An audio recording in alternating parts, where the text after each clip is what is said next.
రెంటపాలలో betting కుటుంబ పరామర్శకు వచ్చి మాజీ సీఎం జగన్ అరాచకం సృష్టించారని పల్నాడు జిల్లా సత్తెనపల్లి ఎమ్మెల్యే కన్నా లక్ష్మీనారాయణ ఆగ్రహం వ్యక్తం చేశారు.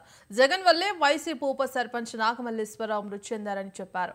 ముగ్గురు చావుకు జగన్ కారణమయ్యారని విమర్శించారు. చనిపోయిన కుటుంబాలకు జగన్ సమాధానం చెప్పాలన్నారు.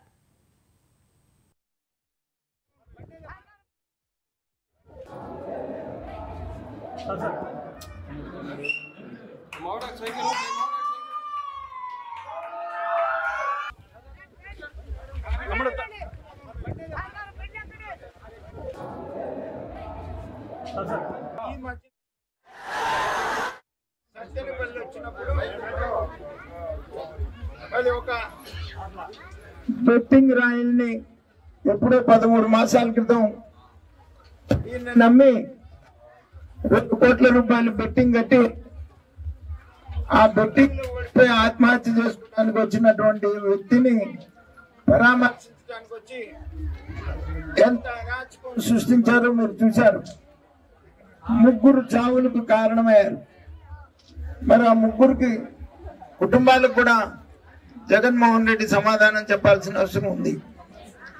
తెలుగుదేశం పార్టీ ఎప్పుడు అధికారంలోకి వచ్చినా మనం అభివృద్ధి సంక్షేమం 2 కార్యక్రమాలతో చేసుకుంటూ వెళ్తాం. ప్రజాస్వామ్య పాలన చేస్తూ ఉంటాం. మరి దీన్ని దృష్టిలో పెట్టుకొని మీ అందరి ఆశీర్వాదం ఎన్డీఏ ప్రభుత్వం చంద్రబాబు నాయుడు గారి నాయకత్వంలో ఉన్నటువంటి ప్రభుత్వానికి మీరంతా అండగా ఉండాలని చెప్పేసి సందర్భంగా కోరుతూ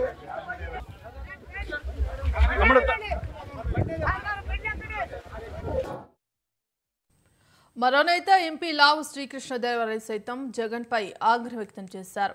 పరామర్శ పేరుతో అలజడి సృష్టించారని ఫైర్ అయ్యారు. అంబులెన్స్ ఆలస్యంతో ఒకరు మృతి, అట్టహాసంగా చేసిన ర్యాలీలో మరో 2 మృతి చెందారని మండిపడ్డారు.